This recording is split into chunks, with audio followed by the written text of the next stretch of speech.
সে সঙ্গ না পায়া কান্দে নরোত্তম দাস। সে সঙ্গ না পাইয়া কান্দে নরোত্তম দাস। হরে কৃষ্ণ হরি বল। কৃষ্ণ কৃষ্ণ হরে হরে, হরে রাম রাম রাম হরে হরে। হরে কৃষ্ণ কৃষ্ণ কৃষ্ণ হরে হরে, হরে রাম রাম রাম হরে হরে। बोलिए नरोत्तम ठाकुर की जय, बोलिए वृंदावन धाम की जय, बोलिए नवद्वीप धाम की जय, जगन्नाथ धाम की जय, पुरी धाम की जय, रूप सनातन धाम की जय, निताई गौर प्रेमानंद।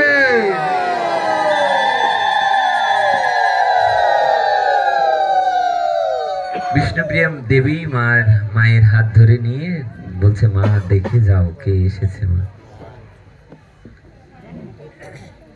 কে? মা গঙ্গার পাড়ে এসে দেখো ওই পার দেখা যাচ্ছে। মা ওই পারে দেখো লাখ লাখ লক্ষ লক্ষ ভক্ত এসেছে। মা এসে দেখো। মা আর তখনকার সময় গ্রন্থে উল্লেখ করা রয়েছে যে যেই মাত্র সতী মাকে সাথে করে নিয়ে গঙ্গার পাড়ে এসেছেন, এসে তাকিয়ে তাকিয়ে দেখছে যে গঙ্গার ওই পারে অনতি দূরে শ্রীমান চৈতন্য মহাপ্রভু মণ্ডিত মস্তক, মাথা মণ্ডন করা, আজানুলম্বিত ভুজ, সেই দুটো গৌরচন্দ্র দুটো হাত প্রসারিত করে হরিনাম কীর্তন করছে। ওই পারে মা দেখাচ্ছেন। মা দেখে কেমন যেন চেনা চেনা লাগছে। মা নিশ্চয়ই তোমার ছেলে। মা সতী মা বিষ্ণুপ্রিয়াকে বলছে যে, মা আমি শুনেছি যে আজকে নিমাই আসবে। আজ আমাদের জগৎবাসীর জন্যে, নবদ্বীপবাসীর জন্যে, শান্তিপুর কালনা সহ মায়াপুরের জন্যে এক অভিনব সংবাদ যে আজ নিমাই আসবে ওই পাশে। আমি তো যাব, কিন্তু লোক মারফত শুনলাম তোমাকে যেতে নিষেধ করেছে। বিষ্ণুপ্রিয়া দেবী ঝরঝর কাঁদতে কাঁদতে বললেন, মা আমি না গেলেও আমার সংবাদটা যেন আমার প্রাণ প্রিয়, আমার প্রিয়জনকে আমার কথা বলো। মা এই জায়গাটায় অপূর্ব একটি সিদ্ধান্ত দিয়েছেন ভক্তগণ, গ্রন্থকার, যে বলছে এই পার থেকে ওই পার মহাপ্রভুকে দেখে চিনলেন কেন, চিনতে পারলেন কি করে? ওই পারে মহাপ্রভু।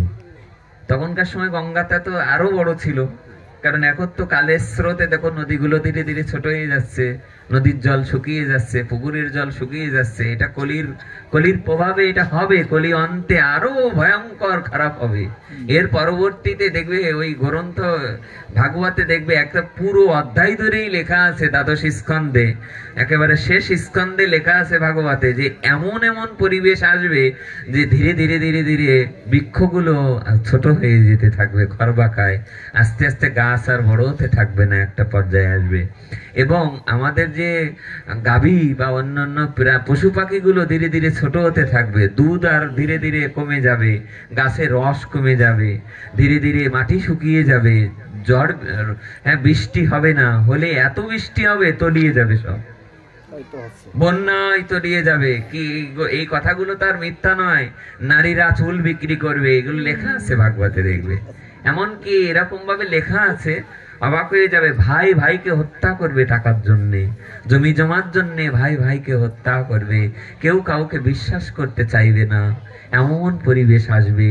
আর বৃষ্টি হবে না, খরায় চারিদিকে পুড়িয়ে যাবে, ফসল আর হবে না, ধীরে ধীরে বজ্রপাত বেশি হবে, বাস পড়তে পড়তে মানুষের মৃত্যু হবে। কত ভয়ঙ্কর কলি আসবে। এখন এখনো যে গীতা ভাগবত কথা চলছে, একটা সময় আসবে মানুষের ধর্ম কথা বললে কেউ শুনতে চাইবে না, এরকম লেখা আছে ভাগবতে। আমার মনে হয় কারোর যদি উদ্ধার হওয়ার ইচ্ছা থাকে, এখনই আমাদের অন্তিম সময়, এখনই আমাদের উপযুক্ত সময়। সময়টা ব্যয় না করে ওই কালের স্রোতে আমরা অন্য কোনো জীবজন্তু হয়ে ওই দাবানলের মধ্যে না পড়ে আমরা যেন এখন নিতাই গৌরের যুগ। কোনো এক মহাজন বলেছেন, সত্য যুগে অনেক দেরি করে ভগবানের আবির্ভাব হয়েছিল, ত্রেতা যুগে অনেক একেবারে যুগের শেষে এসে ভগবানের আবির্ভাব হয়েছিল, দাপর যুগেও রাধা গোবিন্দ একেবারে যুগের শেষে এসে আবির্ভাব হয়েছিল, কিন্তু কলিকালের প্রথম সন্ধ্যায় শুরুতেই চৈতন্য মহাপ্রভু এসে কলিকালের যুগে কলিকালের মানুষের মঙ্গল হলো এই জায়গাটাই যে কলিকালের যুগে ভগবান শেষে আসবে না, ভগবান প্রথমে এসে গেছে। কয় হাজার বছর হচ্ছে? মাত্র ৫,০০০ বছর হয়েছে না, মহাপ্রভু এসে ৫০০ বছর, কিন্তু আমি বলছি যুগের কয় বছর হয়েছে? মাত্র ৫,২৫১। এখনো ৪,২৭,০০০ বছর রয়েছেন। তাহলে এই ৪,২৭,০০০ বছর অন্তে কি হবে? এই ১০ বছরের মধ্যে যে পরিবর্তন সংসারের, আপনি দেখুন গত ১০ বছরে মোবাইল যেভাবে এসেছে, যেভাবে পতন হচ্ছে মানুষের, এটা আর ১০-২০ বছর আগে আমরা তো মোবাইলটা চোখেও দেখি না। ২০ বছর আগে কি মিথ্যা? কত পরিবর্তন এসেছে দেখুন, আবহাওয়ার কত পরিবর্তন এসছে। আগে যে আবহাওয়াগুলো ছিল এখন সে আবহাওয়াগুলো আর থাকছে না, সব পরিবর্তন হয়ে যাচ্ছে। ধীরে ধীরে এর পরিবর্তন আরো বেশি মারাত্মক খারাপের দিকে যাবে। তাই দেখো, যে দিনটা চলে যাচ্ছে এই দিনটাই আমাদের ভালো দিন। সামনের দিনগুলো আর ভালো আসবে কি না এটা বলা খুব কঠিন।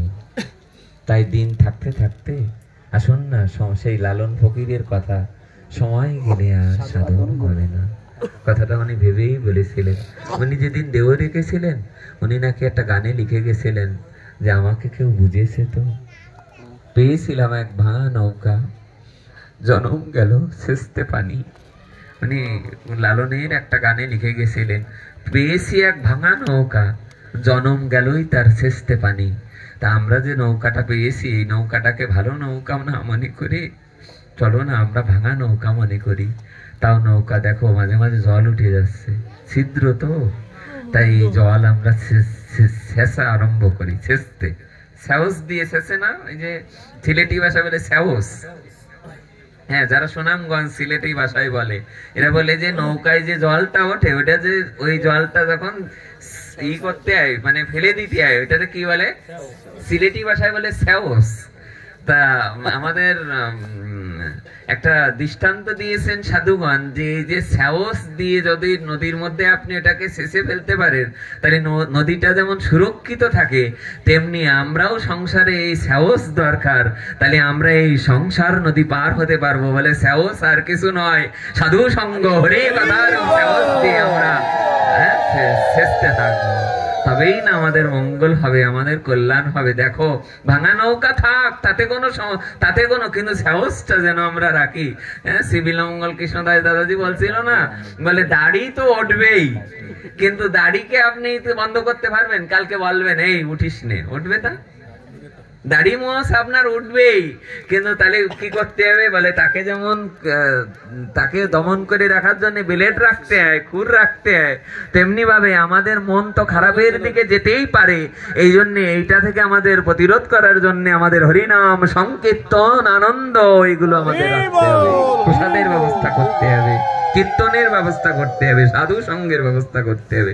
নিরন্তর যেন বদনে খাইতে শুইতে যথাতথা নাম লয়, দেশ কাল নিয়ম নাই সর্বসিদ্ধি হয়। খেতে শুতে উঠতে বসতে কারো কোনো নিয়ম পালন করতে হবে না। কালকে রাত্রে বাবা পাঠে বলছিল না, কালকে আমরা পাঠে ছিলেন না আপনারা, আমি আর কে যেন ছিলাম, আমি আর শশী দুলাল ছিলাম, আমি ছিলাম না, আপনি ছিলেন।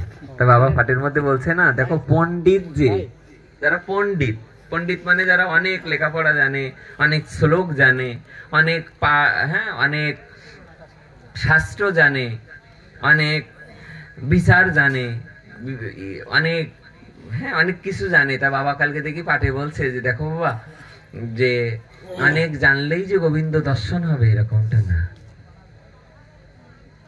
তখন এটা দৃষ্টান্ত দিলেন, বললেন যে দেখো রঙ্গনাথের মন্দিরে যখন মহাপ্রভু গিয়েছিলেন দক্ষিণ ভারতে যাওয়ার সময়, তা রঙ্গনাথের মন্দিরে ঢুকবার পর দেখো এখনো পৃথিবীর বিখ্যাত মন্দির রঙ্গনাথ, দেখবে যারা ইউটিউবে দেখবে 10টা মন্দিরের মধ্যে ভারতবর্ষে রঙ্গনাথ অন্যতম বিখ্যাত মন্দির। বৃন্দাবনে যারা গেছেন, হ্যাঁ একেবারে বৃন্দাবনে আমাদের যমুনার খুব বেশি দূর না রঙ্গনাথের মন্দির। মহাপ্রভু এই মন্দিরের মধ্যে গিয়েছেন, গিয়ে ভক্তরা বলছে যে এই মন্দিরে এক ব্রাহ্মণ পাঠ করে বিকাল বেলা, এটা কিচ্ছু জানে না। কেন হলো?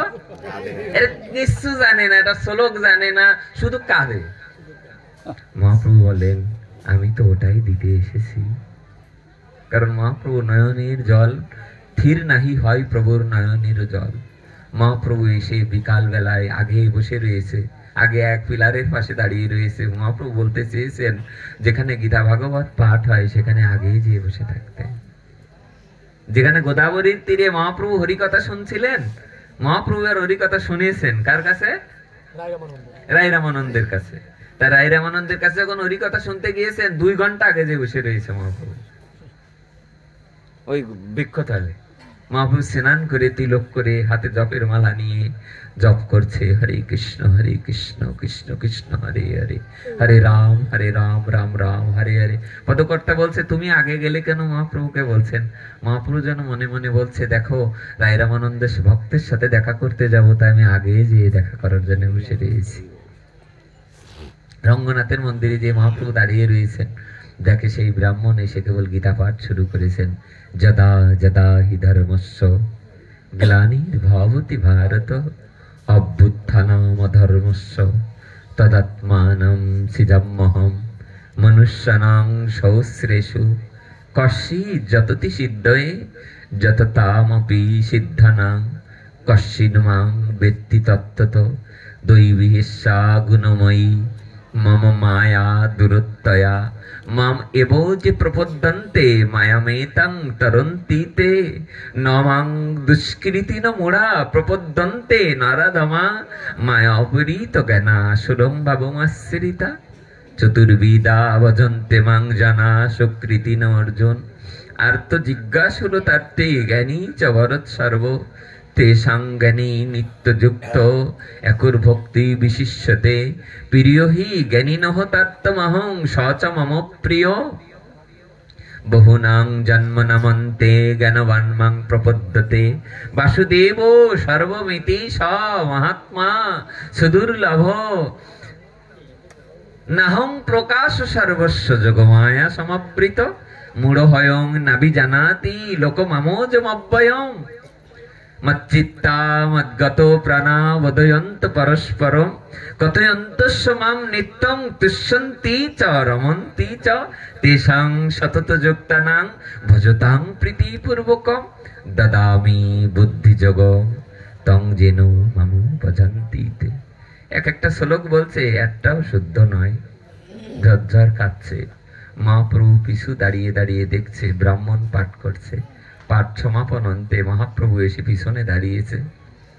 ওই যে যে ব্রাহ্মণ পাঠ করছে একটাও সঠিক শ্লোক বলতে পারে না, উনি পিছনে তাকিয়ে দেখে সাক্ষাৎ চৈতন্য মহাপ্রভু দাঁড়িয়ে রয়েছে। মহাপ্রভুকে চেনে না, দেখে বলছে যে কে তুমি?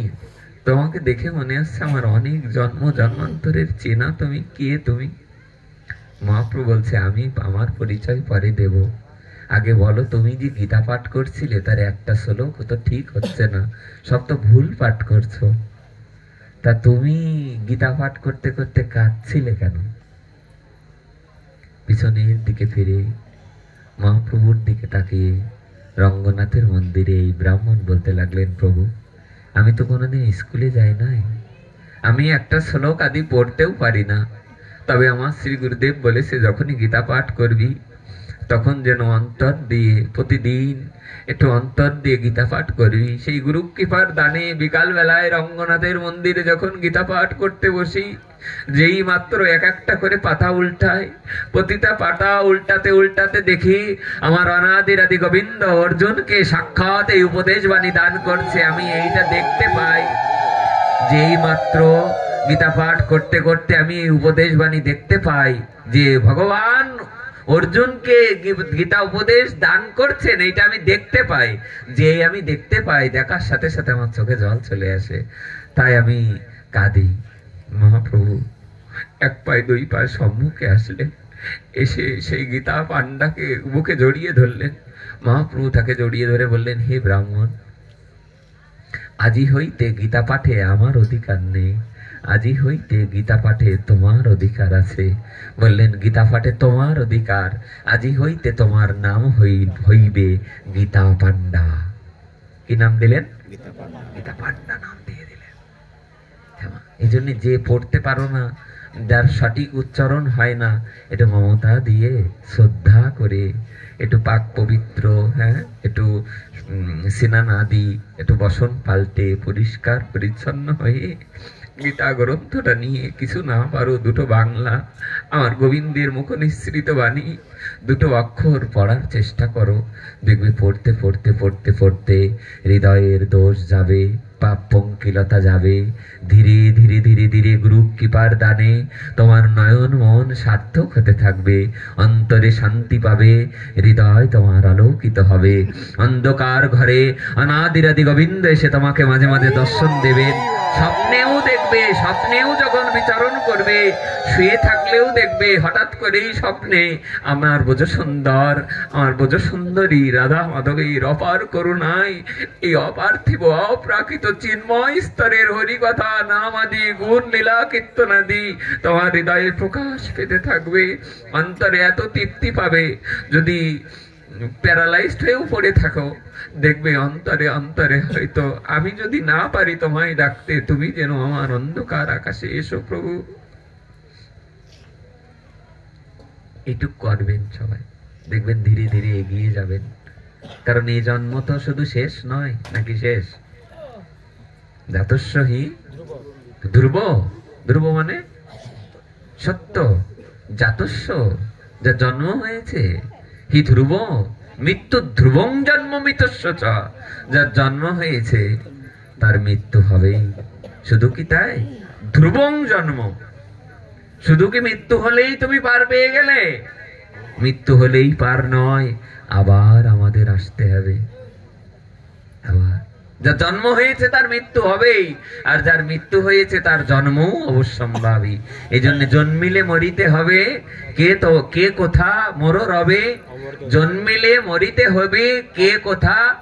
না অমর তো, হ্যাঁ এটাও একটা আছে আমাদের পদে, কিন্তু এটা আমাদের গ্রন্থাদিতে উল্লেখ আছে, জন্মিলে মরিতে হবে কে কোথা মোর রবে। কে আমার পড়ে রবে বলুন? সবাইকেই চলে যেতে হবে। এই জন্য এর ফাঁকে ফাঁকে আমাদের একটু হরি কথায় অংশগ্রহণ করতে হবে। ওই পারে মহাপ্রভুকে দেখা যাচ্ছে, বিষ্ণুপ্রিয়া দেবী এসে বললেন, মা দেখে যাও তোমার, হ্যাঁ তোমার পুত্রকে মনে হয় ওই পারে দেখা যাচ্ছে। মা কি অদ্ভুত, দেখো লক্ষ লক্ষ ভক্তের আয়োজন হয়েছে ওই পারে। বলে এত ভক্ত আসলো কোথার থেকে? বলে শুধু কি মহাপ্রভুকে দেখার জন্য নবদ্বীপ শান্তিপুর কালনার ভক্তরা এসেছে? শুধু তারা আসে নাই, স্বর্গ থেকে দেব দেবতারা পর্যন্ত নরলীলা দর্শন করার জন্য তারা আসছে। তাই যদি না হতো, তাহলে গোবিন্দ যখন আবির্ভূত হয়েছে তখন এরকম লেখা আছে যে যখন কৃষ্ণ জন্ম নিলেন, হ্যাঁ কার উদরে? দেবকীর উদরে স্বর্গ হইতে, হ্যাঁ দেবগণ, স্বর্গ হইতে দেবগণ পুষ্প বৃষ্টি করে। তোমরা পড়ো না অষ্টোত্তর শত নামে, দেখবে কৃষ্ণ ভজিবার তরে সংসারে আইনু, তারপর মিশে মায়ায় বদ্ধ হয়ে বৃক্ষ সম হইনু। পদকর্তা বলেছে বৃক্ষ কেন? বলে বৃক্ষ যেমন এক জায়গা থেকে আর এক জায়গায় হরি কথা শুনতে যেতে পারে না, তেমনি সংসারের চাপে, সংসারের কালচক্রে পাশের বাড়ি হরিনাম সংকীর্তন হচ্ছে, বৃক্ষ যেমন এক জায়গা থেকে অন্য জায়গায় পদচারণা করতে পারে না, তেমনি আমারও সৌভাগ্য হচ্ছে না যেখানে সাধু সঙ্গ হয়। বাবা এমনি এমনি লালন ফকির বলি নাই যে যদি তরিতে বাসনা থাকে ধরে রে মন সাধুর সঙ্গ। সাধুর চরণ না সঙ্গ? সঙ্গ মানে এখানে কি লেখা আছে? হ্যাঁ সঙ্গ মানে প্রেম সে বলো, ওই পারে দেখা যাচ্ছে। পদকর্তা বলছে যে মহাপ্রভুকে এরকম দেখা যাচ্ছে কেন সবার মাঝে? আরে 1 লক্ষ মানুষ যদি এক জায়গায় থাকে, এই পারেতে বোঝা যাওয়ার কথা না তো, যে ওর মধ্যে মহাপ্রভু কে বোঝা যাবে কেন? হ্যাঁ, ওখানে তো লেখাই আছে আজানুলম্বিত ভোজ কনকাবদত সংকীর্তনৈক পিতর কমলায়তাক্ষ বিশ্বম্বর দ্বিজবর যুগ ধর্ম। এই যুগের কলিযুগে ধর্ম পালন করার জন্য এসেছেন যারা, তারা হলো যুগ ধর্ম পালক। পদকর্তা কিন্তু তা বলেন নাই। পদকর্তা বলেছেন এই যে ওই পারেও মহাপ্রভুকে দেখা যাচ্ছে। এর একটা বড় কারণ হলো এই পৃথিবীতে যারা জন্মগ্রহণ করে প্রত্যেকের হাতে 3.5 হাত হয়। কয় হাত? কিন্তু একমাত্র মহাপ্রভুর বেলায় অন্য রকম দেখা গিয়েছে। একমাত্র মহাপ্রভু তার শ্রীহস্তের 4 হাত ছিলেন। বলো 7 ফুট লম্বা ছিলেন মহাপ্রভু। কয় ফিট? 7 ফিট। নায়ক যদি দেখতে হয় মহাপ্রভুকে দেখো, এত লম্বা লম্বা হাত, লম্বা লম্বা। অনেক এখনো যারা আপনারা নবদ্বীপে যাবেন, এখনো যদি নবদ্বীপে ধামেশ্বর মহাপ্রভুকে দেখেন, কিছু অনুমান করা যায়। মহাপ্রভু স্বপ্নে দেখিয়েছিল না, ইয়েকে হলো বংশীবদনকে স্বপ্ন দেখিয়েছিলেন। বিষ্ণুপ্রিয়া দেবীর শিষ্য ছিলেন বংশীবদন। তা ওনাকে একবারে 2 জনকে স্বপ্ন দেখিয়েছিলেন, যে বলেছিলেন তোমরা আর কেঁদো না আমার জন্য, আমি তো বিলীন হয়ে গেছি জগন্নাথে, তোমরা আর আমার জন্য কেঁদো না। আমি যে বৃক্ষ তলে জন্মেছিলাম, ওই নিম্ব বৃক্ষটা কর্তন করে শীঘ্রই আমার এক মূর্তি তৈরি করো, ওই মূর্তির মধ্যেই আমার সতত বসবাস থাকবে। এ জগতের কোন ভক্ত যদি ধামেশ্বরে এসে মহাপ্রভুকে দেখতে চায়, তাহলে ধামেশ্বর মহাপ্রভুকে যেই মাত্র দর্শন করবে, সে মহাপ্রভুকে সাক্ষাৎ দর্শন করবে। এখনো সেই খড়ম জোড়া যে বিষ্ণুপ্রিয়া মাকে দেবীকে দিয়েছিলেন মহাপ্রভু, ওই নিয়ে গেছিলেন ওই দিন, কিন্তু জানেন এই পারের থেকে ওই পারে নিয়ে গেছিলেন। দূরে দাঁড়িয়েছিলেন, বলেছিলেন যে আমার কি হবে? তা মহাপ্রভু তখন বলেছিলেন তুমি কে? তা বলেছিলেন, মহাপ্রভু মাথাটা নিচু করে বলে তুমি কে? তা বলেছিলেন আমি বিষ্ণুপ্রিয়া। তা বলেছিলেন বিষ্ণুপ্রিয়া তুমি কৃষ্ণপ্রিয়া হও।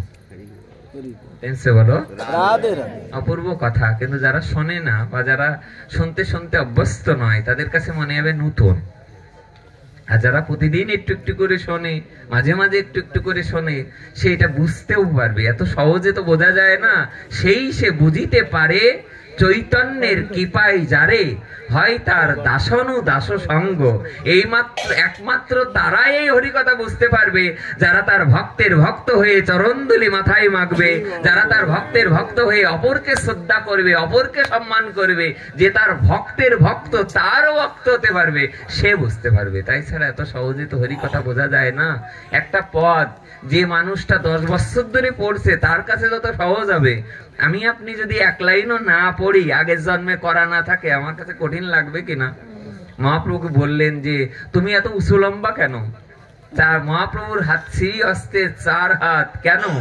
মহাপ্রভু যেন অন্তরালে বলছেন, দেখো কলির জীব সব রোগাগ্রস্ত, কলির জীব সব অন্ধ, তারা তো আর সত্য যুগের মতো তারা এত শক্তি সামর্থ্য রাখবে না, এত গ্রন্থ আদি তারা অধ্যয়ন করতে পারবে কিনা সন্দেহ আছে। বলে আমি উঁচু হয়েছি এই জন্যে, যদি 1 লক্ষ ভক্তও থাকে, সব ভক্তরা কেউ যেন বঞ্চিত না হয়, সবাই যেন দূরে দাঁড়িয়ে থাকলেও আমাকে দর্শন করতে পারে। তাই আমি সবার চেয়ে উঁচু লম্বা হয়ে এখানে কত বড় করুণা। এক জগন্নাথ বলছে আমি রথে উঠি এই জন্যে, আমাকে ভক্তরা না দেখতে মন্দিরে গেল, আমি জগতের দুয়ারে দুয়ারে যে আমি রথে সবাইকে দর্শন করবো। এবং দেখবো ওই দিন রথের দিন কি আশ্চর্য একটা ঘটনা, যে না বোঝে সেও যে রথের দড়িটা ধরতে চায়। কেন? সবাই জানে, গ্রন্থে লেখা আছে যে রথের দড়িটা ধরে একবার টানে, তার আর জন্ম মৃত্যু হয় না। এটা পুরাণে এটা খুব স্পষ্ট উল্লেখ আছে। বুঝে বা না বুঝে, যে না বোঝে সেও যে দেখবে রথের দড়িটা ধরতে যায়। একবার কথাটা বলা আমার উচিত কিনা জানি না, যেহেতু তার ইউটিউবে চলে যাচ্ছে।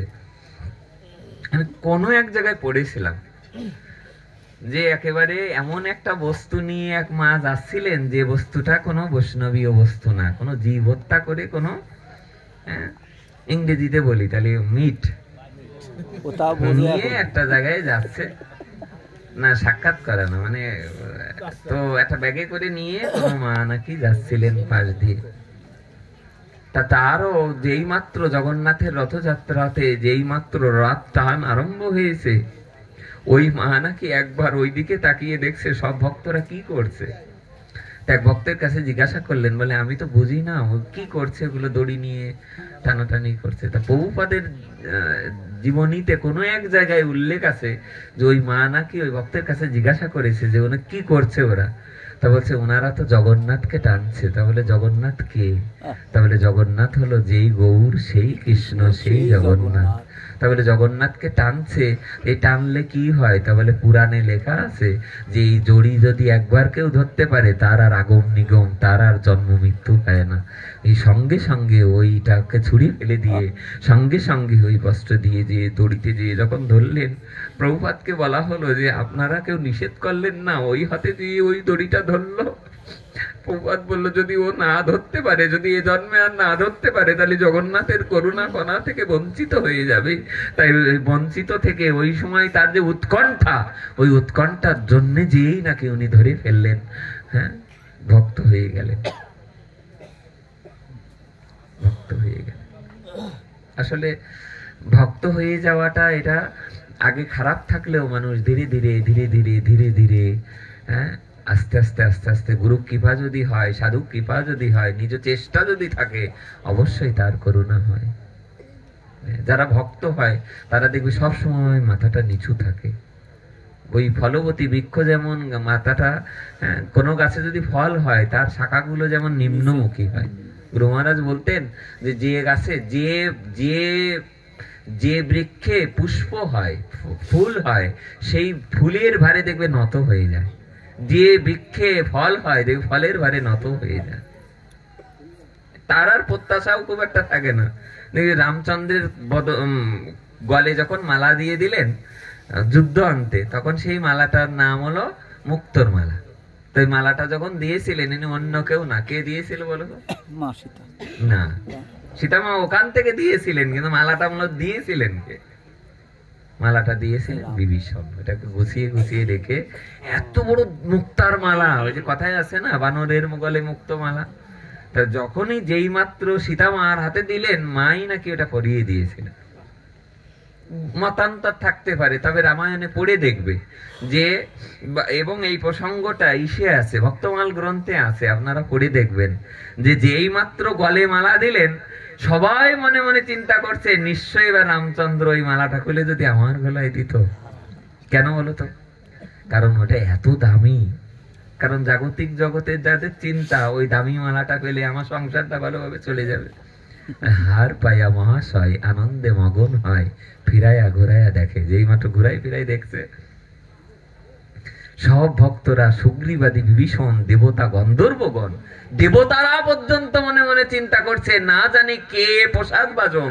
প্রসাদ মানে কৃপা। তার মানে কোন গুরু মহারাজ যদি তার গলার মালাটা আর একজনকে খুলিয়ে দেয়, এটা বুঝতে হবে তার কৃপা শক্তি আছে তার মধ্যে। কেউ যদি প্রসাদ পেতে পেতে বলে নে আমিও খাই তুইও, তার অধরামৃত আপনাকে, তার চরণামৃত, অধরামৃত, গোবিন্দের চরণামৃত, তার অধরামৃত একটু নিয়ে বলেন নে তুই একটু নে, বুঝতে হবে এটা কৃপা। দেবতা গন্ধর্বগণ, সুগ্রীবাদী বিভীষণ, কতজনে মনে মনে চিন্তা করছে না জানি কে প্রসাদ ভাজন। এই প্রসাদ, এই কৃপা আমরাই পাবো মনে হয়। কারণ সবাই তো মনে মনে চিন্তা করে আমিই মনে হয় ভগবানের বড় ভক্ত। প্রভুপাদ বললেন না, ওগো অলওয়েজ থিঙ্ক দ্যাট, সবসময় চিন্তা করবে, অলওয়েজ রিমেম্বার দ্যাট। প্রভুপাদ বললেন সবসময় মনে মনে চিন্তা করা উচিত, we are not a devotee, আমরা ভক্ত নই, we are trying to be a devotee, আমরা ভক্ত হওয়ার চেষ্টা করছি। দেখুন এখানে পাশে দাঁড়িয়ে রয়ে, অনেক দূরে দাঁড়িয়ে রয়েছেন হনুমান। রামচন্দ্র হার লইয়া চারি পানে দেখে ছায়া, কোথা মোর হনুমান। কি অপূর্ব পদ লেখা এই ভক্তমাল গ্রন্থে। যারা ভক্তমাল গ্রন্থ পড়েননি, পড়বেন, দেখবেন যে পড়ে দেখবেন অপূর্ব লেখা। গুরুদেব বলতেন, যার হৃদয়ে আছে গোলমাল সে যে পড়ো ভক্তমাল। দেখো কিভাবে শুনছে হরিকথা, হরিকথা শুনছে আর যেন বিবেককে দংশন করছে। এটাই তো উচিত। হরিকথা শুনতে শুনতে যদি বিবেককে এক পারের জন্য নাড়া দেয়, অন্তর্যামী ভগবান, দেখে এ জগতে সবাই তোমাকে ত্যাগ করতে পারে, কিন্তু ভগবান তোমাকে কখনো ত্যাগ করবে না, করবে না, করবে না। সবাই ত্যাগ করলেও ভগবান কখনো, গুরুদেব কখনো ত্যাগ করবে না, যদি গুরুদেবের চরণে আমরা থাকতে পারি নিষ্ঠার সাথে। হার পায়া, এটা বলে আমরা পাঠ বিশ্রাম দেব। হার পেয়েছেন কে? রামচন্দ্র। বলে হার পায়া মহাশয় আনন্দে মগন হয়, ফিরাইয়া ঘুরাইয়া দেখে, বারবার ঘুরাই ফিরাই দেখছে, ভাবে বুঝি কোথা মোর হনুমান। সবাই মনে মনে চিন্তা করছে মালাটা মনে আমারে দেবে। আর হনুমান কিন্তু একবারের জন্যও ভাবেনি, কারণ সে জানে যে আমার তো পশুকুলে জন্ম। এই জন্য যারা ভক্তকুলে জন্মগ্রহণ করার পরেও যারা নিম্ন স্তরের, নিম্ন মানসিক, অর্থাৎ নিজেকে নিম্ন ভাবতে পারবে, তারই করুণা করানারা দ্রুত আসে। যেই মাত্র রামচন্দ্র হার পায়া চারিপানে দেখে চায়া, কোথা মোর হনুমান। হঠাৎ করে দেখলেন হনুমান, এসো নিকটে এসো। হনুমানের গলে যেই মাত্র দিয়ে দিলেন, জয় রাধে বলেন, নাড়িও না, আগের মতো রেখে দাও। যেই মাত্র হনুমান এসে দাঁড়ালেন, হনুমানের গলে দিয়ে দিলেন হাতটা। আহা, কি অপূর্ব কথা! এটা একেবারে রামায়ণের শেষ প্রান্তে। রাম জন্মানোর, এরকম রাখো, রাম জন্মানোর মাইন্ড করবে না। দেখো বাবা, পথে চলতে চলতে অনেক সময় অনেকের কথা কাটাকাটি হতে পারে। সব সময় রাগ করে ফেলা উচিত নয়। রাগ করলে তাহলে আমরা আর কার কাছে যাব? কোন একজন মনীষী বলেছিলেন যে দেখো বাবা, তুমি যদি অন্য মানুষের সাথে চলতে না পারো, হয় এটা তোমারই সমস্যা।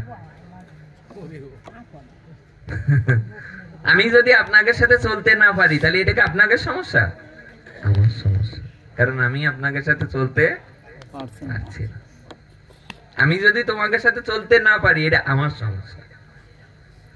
রাধে রাধে। কেনসে হলো? গলায় নিয়েছেন হার পায়া মহাশয়। মহাশয় মানে কে এখানে? হনুমান। হনুমান কি করছে জানো? ফিরাইয়া ঘুরাইয়া দেখছে বারবার, রাম নাম নাহি দেখি মনে হইলা মহা দুঃখী। পদগুলো শোনো আর বারবার করে হৃদয়ে নিতে থাকো। দুইবার করে বলছি এই জন্যে, যাতে যেমন খুঁটোটা যখন যখন গাভী মাকে মাঠে নিয়ে যায় মানুষ, তা দেখবে যদি মাটিটা একটু শুকনো হয়, সেখানে খুঁটোটাকে ইয়ে করার জন্য, অর্থাৎ পুঁতে দেওয়ার জন্য আমরা বারবার আঘাত করি। সেরকম হরি কথাকে বারবার বারবার করে শুনতে হবে, যাতে শুনতে শুনতে আমার হৃদয়টা তো শক্ত মাটি, যে মাটিতে ওই খুঁটোটা সহজে, যদি নরম হতো তাহলে তো দুবাড়ি দিলেই পুঁতে যেত। মনে মনে ভাবতে হবে যে আমারটাই শক্ত। ফেমছে বলো রাধে রাধে। কি করলেন? বলেন রাম নাম নাহি দেখি মনে হইলা মহা দুঃখী। খুব দুঃখ পেয়ে গেলেন। এবার কি করলেন? একটি একটি করে পুঁথি নিয়ে নিয়ে নিয়ে নিয়ে খিতি পারে, চিবিয়ে চিবিয়ে দেখছে যে একটি মণি দশনে ভাঙিলা। কি অপূর্ব পদ লেখা! একটি মণি দশনে, মানে সবার সম্মুখে ভেঙে ভেঙে ফেলছে। ওসব বিভীষণ এসে রাগ করে বসলেন। এতদিন ধরে গুছিয়ে গুছিয়ে একটা মালা এনে প্রভুর গলে পরিয়ে দিলাম, আর সেই দেখো, এই কথাগুলো তো আজকের লেখা না, এটা ত্রেতা যুগে রামের আবির্ভাবের, রাম নবমীর রামের আবির্ভাবেরও 60,000 বছর পূর্বে সেই যে রত্নাকর দস্যু ছিলেন, তিনি নারদজির কৃপায়, নারদজি তো তার গুরুদেব, নারদের কৃপায় তিনি যখন বাল্মীকিতে, তখন তিনি এই রামায়ণ রচনা করেছিলেন। এটা বলে আমরা পাঠ বিশ্রাম দেব, কেউ বিরক্ত হওয়ার দরকার নেই। তারপরে কি করলেন? বিভীষণ এসে উঠে দাঁড়ালেন সবার মাঝে। ইহা দেখি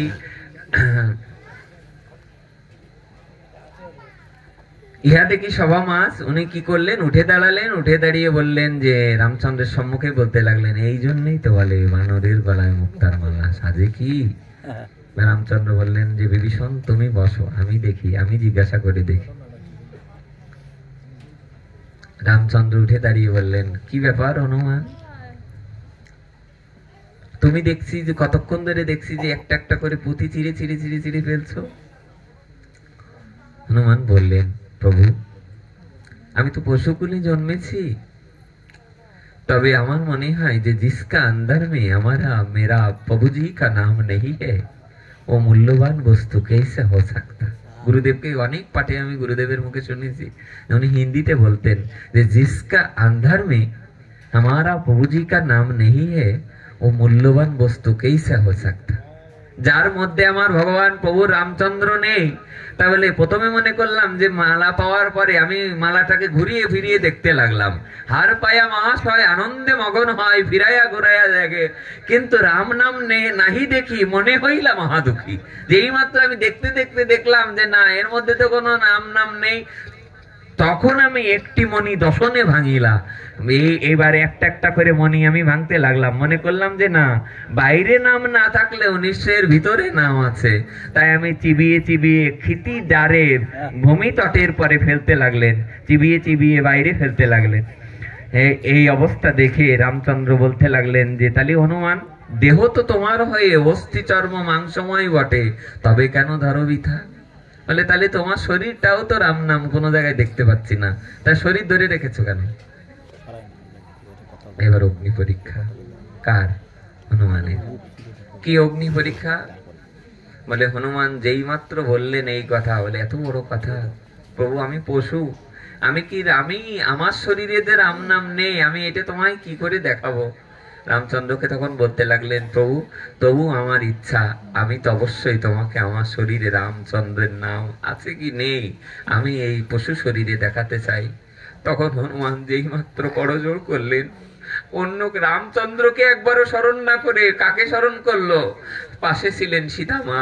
সীতা মাকে, সীতা মা তো ভক্তি দেবী, সীতা মা হলো শান্তি দেবী, সীতা মা হলো জগৎপতির অর্থাৎ রাধারানী। তো হ্যাঁ সীতা দেবী তো পরবর্তীতে তেরেতায় দাপরে এসে রাধারানী। হ্যাঁ তখন কি করলেন? এসে তিনি সীতা মায়ের চরণে, সীতা দেবীর চরণে কি করলেন? প্রার্থনা করছেন, মা আমি তোমার লবকুশের মতো পুত্র হতে পারিনি মা, তোমার অদম সন্তান, তোমার অদম সন্তান আমি পশুকুলে জন্মেছি, আমি হনুমান। মা তোমার চরণে আমার একটা নিবেদন, আজ আমার অগ্নি পরীক্ষা, আমি বুক চিরে আমি তোমাদেরকে দর্শন করাতে চাই। ইহা দেখি কপিরাজ, কপি মানে হলো হনুমান, ওখানে লেখা আছে দেখবে, ইহা দেখি কপিরাজ উঠে সেই সভা মাস, নখে ধরি ফাড়ে বক্ষ স্থল, সবার সম্মুখে দাঁড়িয়ে গেলেন। দাঁড়িয়ে দাঁড়িয়ে মাকে করজোরে চোখের জলে প্রার্থনা করতে লাগলেন, মা আমার অগ্নি পরীক্ষায় পাশে থেকো মা, আমি যদি বুক চিরে, আমি যে আজ ওই পুঁথিটা চিরে চিরে ফেললাম, তার জন্য রামচন্দ্র আমাকে বললেন যে দেহ তো তোমার হয়ে অস্থি চর্ম মাংসময় বটে, তবে কেন ধরবিতা। আজ আমি কেন ধরে রেখেছি এই শরীরটা আমি দেখাবো মা। সঙ্গে সঙ্গে যেই মাত্র সীতা মাকে প্রার্থনা করলেন, সঙ্গে সঙ্গে এসে ভক্তি দেবী সহ রামচন্দ্রের বুকের মধ্যে এসে প্রকাশ পেতে থাকলেন। আর উনি নখ ধরে চিড়ে ফিরে ফেললেন বুক।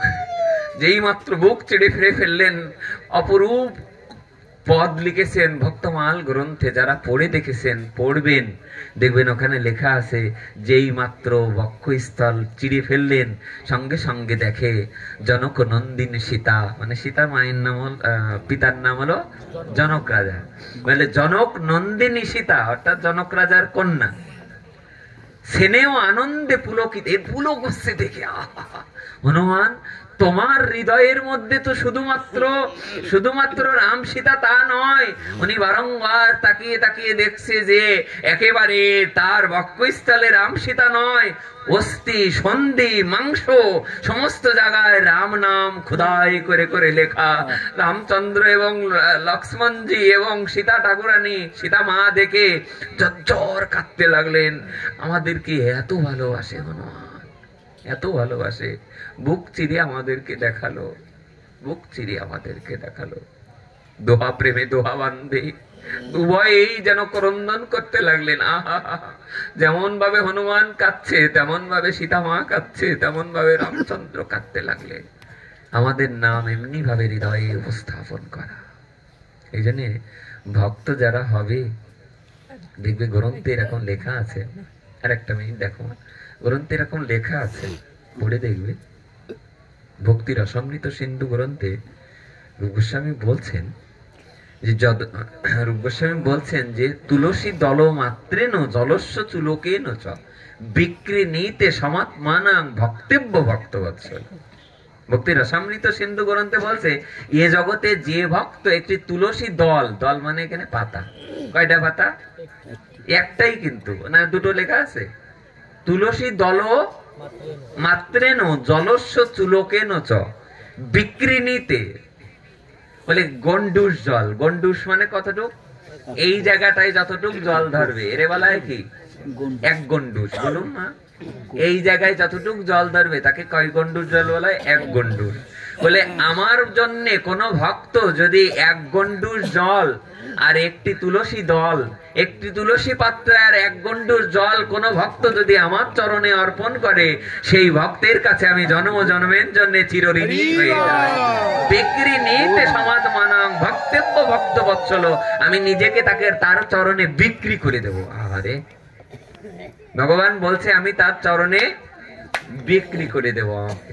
তাই আর দেরি না করে আমার মনে হয় যে যে ভক্ত যে উপাসনাই করুক না কেন, রাধা মাধবকে বাদ দিয়ে তো আর কেউ উপাসনা করতে না পারারই কথা, আমার নিতাই গৌরকে বাদ দিয়ে তো আর উপাসনা না করারই কথা। তবুও মা আমি একটা অনুরোধ করব, যারা যে যে যে দিক দিয়েই যাও না কেন, যে লাইন দিয়েই যাও না কেন, শাস্ত্রে এরকম লেখা আছে নদী এঁকে বেঁকে যে দিক দিয়েই যাক না কেন, নদীর গন্তব্যস্থল যেমন একদিন সমুদ্রই হয়, তেমনি আমরা যে দিকেই যাই না কেন একদিন একদিন আমাদের গন্তব্যস্থল রাধা মাধবের চরণ পদ্মই যেন হয়। এই শুভ প্রার্থনা, শুভ প্রত্যাশা রেখে আমরা যে শ্লোক দুটো দিয়ে শুরু করেছিলাম, শ্লোকটা আরেকবার উচ্চারণ করে আমরা পাঠ বিশ্রাম রাখবো। হ্যাঁ, সবাই আমরা একটুখানি লক্ষ্য করি কি শ্লোকটা দিয়ে শুরু করেছিলাম, মনে আছে তো? যদনু চরিত লীলা কর্ণ পীযূষ বিপ্রুট সকৃত দন, এরকম রেখে দাও না। সকৃত বিধুত দ্বন্দ্ব ধর্মা বিনষ্টা। কি বললেন? বললেন যে রাধারানী বলছেন ওই ভ্রমরকে, আপনারা জানেন ভ্রমর গীতে ভাগবতে আছে, রাধারানী বলছে, এটা দশম স্কন্দের 47 অধ্যায়ের 18 নম্বর শ্লোক, দশম স্কন্দের, হ্যাঁ 18,000 শ্লোকের দশম স্কন্দের 48 অধ্যায়ের 47তম অধ্যায়ের 18 নম্বর শ্লোক হলো এটা। অপূর্ব শ্লোক, শোনো দিয়া মন, যাহার শ্রবণে হবে সর্ব পাপ বিমোচন। অপূর্ব তাহার কথা শোনো দিয়া মন, যাহার শ্রবণে সর্ব পাপ বিমোচন, সমস্ত পাপ দূরীভূত হয়ে যাবে। কি অপূর্ব শ্লোকের কথা এটা, শোনো মা, বিশ্বাস করিয়া সেব এতিন সেবন, বিশ্বাস করিয়া সেবন করো। কি বললেন? যদনু চরিত লীলা, যেই মাত্র ভগবানের চরিত কথা, কর্ণ পীযূষ বিপ্রুট, যেই মাত্র তোমার কর্ণ দিয়ে এই রস রূপ ভগবানের কথা প্রবেশ করবে, ঘুমাচ্ছে মা প্রেমসে বলো রাধে বলে উঠবে, তাহলে দেখবে ঘুমটা চলে যাবে। শীতের রাত তো ঘুম পেতেই পারে এক জায়গায় বসে থাকলে, আর যারা অনেক পরিশ্রম করে তাদের দেখবে বসার সাথে সাথে ঘুম চলে আসে। ঘুম পড়লি হ্যাঁ ঘুম পড়লি মঙ্গল, সেটা শাস্ত্রে লেখা আছে, কিন্তু তাই বলে কি ঘুমাতেই হবে? ফলে বলে কলে কৌশলে ঘুমাবো, এই চিন্তা করলে তো হবে না। হবে কি, আমাদের কি জানা, আমাদের বাবা শ্যামসুন্দর বাবা, ওনার কাছে উনি একদিন কীর্তন করছে এক আসরে, তাই আসরে 30,000 ভক্ত হয়েছে। 30,000 ভক্তের সামনে উনি কীর্তন করে যখন নামবেন, হঠাৎ করে পিলারের গায়ে এক মা বসেছিল,